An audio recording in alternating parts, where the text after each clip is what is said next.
a dubious honor, you know that. I'll take it. And Bruce has written the liner notes for Bobby Scott's album. And that's a rare thing to do for a CBS president, because he believes in him. Now, can you tell us why you chose Bobby Scott to, you know, the honor of writing his liner notes? Well, Bobby, as far as I'm concerned, is possibly the most brilliant. This is a big statement, I know, but he's possibly the most brilliant American artist that we have. And I've been listening and watching Bobby since I was maybe 15. He made his very first album when he was 14. He's written many magnificent songs. He has a vocal quality unlike that of any other artist that I can think of. He's recognized in the musical community by his peers as being a genius. Possibly the American public hasn't yet caught up. And one of the things that I really wanted to do, I guess, when I was given the job that I now have, is to very selectively sign a few artists that perhaps I felt and other people felt had something very unique and very important to say. And Bobby was the very first one on that list. I feel very close to him. He's a man of many, many talents. There's probably not another musician who can do all the things that Bobby does as well as Bobby does them. He's an arranger, he's a composer, he's a pianist, in fact, a multifaceted player. He's a singer with a very unique sound to his voice, a very unique feel to his music.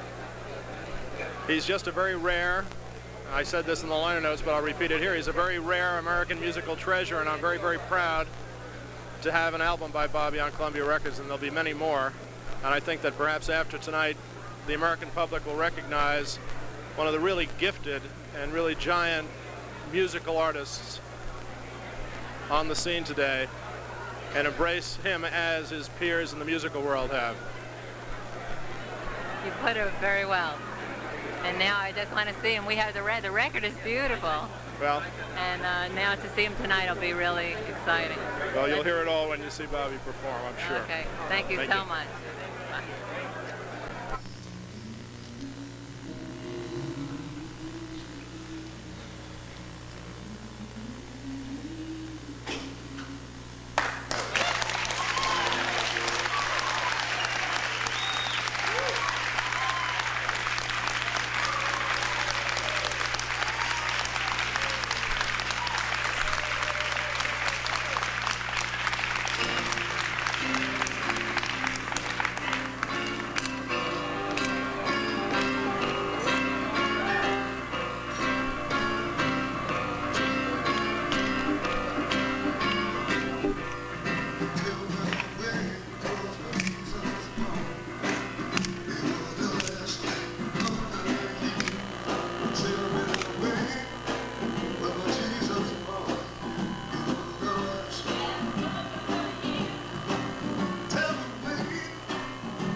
with Stan Snyder, who's Vice President of National Accounts Marketing at Columbia. And we found Bobby Scott here after his fantastic performance, and Stan's going to ask him a few questions.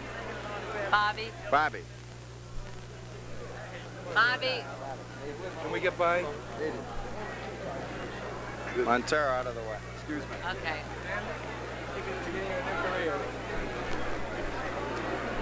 Bobby, I go back a long way listening to your music, man. A little club in New Haven, Connecticut about 18, 20 years ago called McDrift's. Right.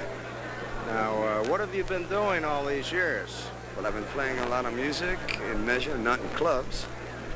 I've been writing mainly, producing people, arranging, sometimes conducting. You've done some movies? Movie scores, but writing a lot of songs, you know, things like Ian Heavey's My Brother, you know, Taste of Honey, Listen Lonely Girl, many things. Some classical Also, yes, much serious music. Yes, 3 symphonies, 2 operas, 60 chamber works, you know. This is a silent passion of yours that the public isn't really aware of. In America, I deem that Americans are different. They can write serious music, and they also, because we lead the world in all of our popular music has won the world, that we can enjoy that also, and we can do it and do the other things also. Bobby, you listen to the radio, and you listen to a lot of contemporary music, rock and roll.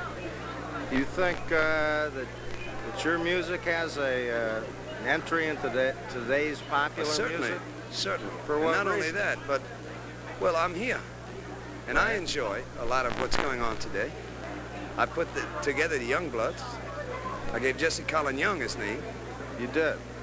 Tell me about that. Well, I found him as a young boy, and I put him on a label. I helped him work with the group. I moved him label to label. Since you discovered it. I did Aretha Franklin. I produced her when I was an A&R man, an executive and a producer at Columbia. That's years before. Right. I worked at Motown. I worked with Marvin Gaye, Martha Reeves. No, I think our popular music is in measure, as important as our serious music. How did Aretha feel dealing with a white A&R man at Columbia Records 10 years ago? No, she was fine with me. Excellent. The only problem we had was that in measure, I don't think America was ready for her yet. It just so happens that they got ready maybe a year later. With Jerry Wexler's help. No, but they just got ready later. Right. It wasn't like we weren't trying. We were trying. However, that's the way the cookie crumbles, so to speak. What are your immediate plans behind this record, this brilliant record? To get a band together and a whole act together. In other words, I'll get dancers, everybody, singers, stand up and perform. I'm going to tour the world. You mean to tell me a guy who spends so much time privately writing music, classical music, I'm going to tour the world. You're going to get out and... right, tour the world. In front of the public at large? Everybody. I love it. Tour the world. And I'm looking forward to meeting everybody. Everybody I can meet. I want my hand to fall off like a politician's does. Well, I tell you, we at Columbia Records, CBS Records, if you will, are involved on a daily basis with many, many artists. None is more brilliant and talented or our real I am friend committed, is you. and that's it. I'm going to be out there to see everybody, as many as I can see. Well, thank you for being with us. You're our treasure, man. Thank you. Okay, thank you. Very creative. It really is. Okay, here we are with Cal Rodman and his son Mitch Rodman. Now Cal, I'm sure Mitch will be someday, but Cal is already a legend in this music business. He has a sheet. A legend in his own mind. He has a sheet called the Friday Morning Quarterback that is, I wish we had a copy of this thing here. You need a copy? Wait. What? I can't believe it. Now show the people in New York this thing. Now, what Cal does is he tells all the radio people all around the whole country